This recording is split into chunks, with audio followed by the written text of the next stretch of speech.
Now you see the 29 car of Kevin Harvick racing toward pit road. They have waved off the green flag because of that bag you see on the top of his car.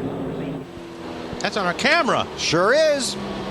We need to get that off before the race Yes. starts. So he's going to come in, and they'll get that off of there, and then we'll reline the field, and we'll be able to go racing in the Daytona 500. We don't want to rob our viewers of a camera. So. No, not on his car, not on Harvick's car.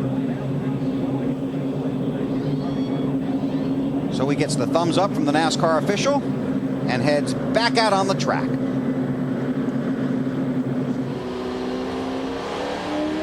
He heads back out. Final stories from pit road. Let's start with Marty Snyder. Well, Bill, quietly, Matt Kenseth has become one of the Daytona Masters. I told him a few moments ago, you know, you finished top 10 in 3 of your last 4 races here. And he said, I have? I had no idea. He said, I feel like I'm still learning this place. But Matt has certainly got Daytona down, if you will. Now, he told me it doesn't matter how good you are at this racetrack. All that matters are the friends you have at the end of the race. And you better know those friends, because often those friends quickly become enemies. Matt? Ryan Newman rolls off from the 18th position. Now, his car owner, Roger Penske, knows all about winning big events. He won the Indy 500 a record 13 times. He's won a lot of races here at Daytona. The Rolex 24 and 69 with Mark Donohue. Won a qualifying race here with Bobby Allison. A shootout with Rusty Wallace and an ARCA event even here with Ryan Newman. But he's never won the Great American Race at Daytona 500. Newman would love to give him that victory. The car was very loose in final practice with the weather and the changes they've made. Newman thinks they have a great shot. Dave? Matt, the buzz in the garage area this week was how rough Kyle Busch was driving when he was bump drafting. He realized that might be to this huge crowd. His veteran teammate Jeff Gordon telling Kyle, according to Kyle's report to me, that he wanted him to just play it cool throughout the entire race, that he needed to develop friendships throughout this race. And by the end of the race, he needs to be able to work with other cars. Alan? Our sporting heroes are usually defined stage. In golf, the Masters, Wimbledon for tennis, for a skier or a skater, an Olympic gold medal. In stock car racing, race, Daytona and the 500. Will a Gordon, Jarrett, or Earnhardt's legend grow today, or will a new driver join the club of never forgotten names as Daytona 500 winners?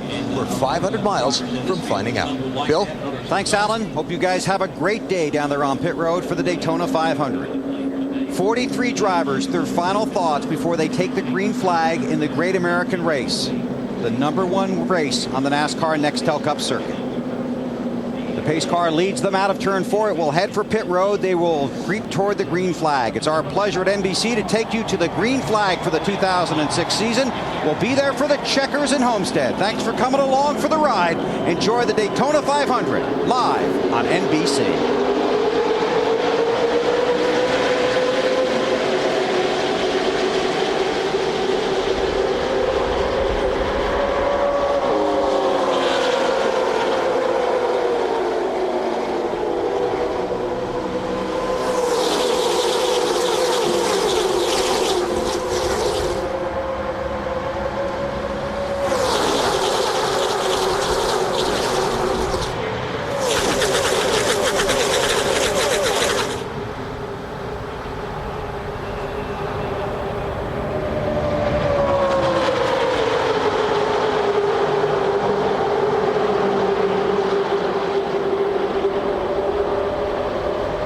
Oh, we got trouble back here in the middle somewhere.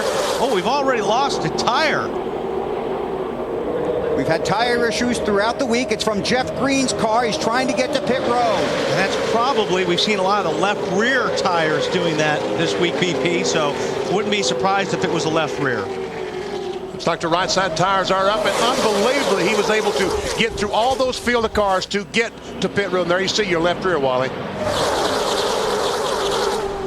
All right, these guys are finally up to speed. Takes about a lap and a half. Jeff Burton had the advantage here early, and when you're out front like that, you want to run right in the middle. You don't want to be on the bottom or the top. Give either one of those lanes an advantage. So Burton's kind of floating around. The longer he can do that, the longer he can lead. He did lead the first lap. 5 bonus points for Jeff Burton, leading the first lap of the season. We see the 31, 38 on the, we call that the bottom of the racetrack. The 24 and 5, they're up on what we call the top of the racetrack. All week long, we've seen the bottom be the advantage. That outside groove or that high line just has not been able to go throughout speed weeks. See, Jeff Green, the 66, has a new tire on the left rear, trying to get back up to speed.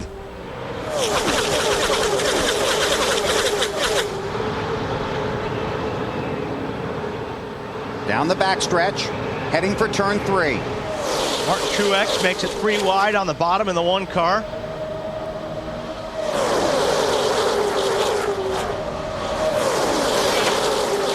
Dave Burns. And guys, on that leader, number 31, Jeff Burton, his crew chief Scott Miller told me this morning that bottom line is good, but you have to be able to hold the throttle wide open by the end of the run, or it doesn't do you any good. And Jeff Gordon now challenges for the lead. Marty. Dave, you'll see a lot of this from Elliott Sadler today, running up front. I asked him, are you going to fall back? Some of these teams will fall back, trying to avoid the big one, as we talked about in the countdown to green. Elliott said, absolutely not. I want to run up front as much as I can today. Alan? Yeah, ditto for Jeff Gordon, Marty. He told me he wants to be in the top 5 all day, if at all possible. Less trouble there, and he feels his car runs better when it's near the front of the pack in the cleaner air. Bump drafting down the backstretch. Yep, we just saw Elliott Sadler bump draft the 31 car, and look at how much room that they put between them and Jeff Gordon already. So it will work if you know how to do it. Oh, and Junior gets shouldered up to the middle of the racetrack by the 48 of Jimmy Johnson. That's Dale Earnhardt Jr. in the red number 8. But he has some help with a 26 car of Jamie McMurray. Matt?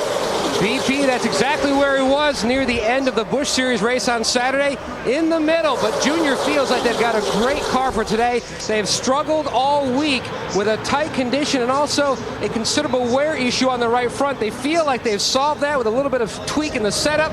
Tony Eury Jr. told me they're expecting good things today. His teammate, Martin Truex, who they expect to work together a lot today, is right on the inside. And the 1 car. And these cars are driving really good for these drivers right now. I mean, they're still fresh tires. Actually, being cool today helps a lot, puts a lot more grip in the racetrack. So these cars aren't sliding around right now as much as they would be if it were 80, 85 degrees out. So the conditions are pretty good. The 24 of Jeff Gordon, the 8 of Dale Earnhardt Jr. Clearly 2 of the favorites coming in here to start the season. Both have won the Daytona 500 before. Another guy that's picked to go to victory lane today, the 20 of Tony Stewart. An update from Alan. Yeah, Bill, on Thursday in his qualifying race here, Tony Stewart led about the first half of the race. His car was terrific and unpassable out front. But when he got put back in traffic like he is now, it did not handle as well. He got put back there because of a pit stop mistake. Tony Stewart wants to get to the front and try and keep that car in clean air, although they know they're going to have to work hard to get there. Dave? Alan, Kurt Busch in his first points race for that blue number 2 car, no longer Rusty Wallace's car. His car is actually running very good this weekend. Crew Chief Roy McCauley told me, we've got a solid top 10 car. We just need to use it carefully and wisely. Yeah, Bill? Thanks, Dave. They're using your battering ram out there, BP. They sure are. Want to point out that because of the low ceiling today, heavy overcast in the Daytona Beach area, our helicopter not able to get up to the proper height. We're doing the best we can to bring you our onboard camera coverage. Jeff Gordon, I'm impressed with the way he's hung in on the outside line in that 24 car. And there's 3 strong cars right there on the outside. The 24 Gordon, 8 Earnhardt, and that 26 car of Jamie McMurray has been fast too. So see if they can. Problem is they're 3 wide behind them, and that's going to slow that group down. They need to get back 2 wide, single file. If those 3 can't make that outside group go, it's not going to go. But see, what happens is if your car starts to push down on the bottom, guys will start getting off the throttle, and that's when that outside groove will start pulling up. But it's a little bit too early for that, so we'll just have to keep an eye on it. This is where you look for the teams to use the bump drafting strategy down the backstretch.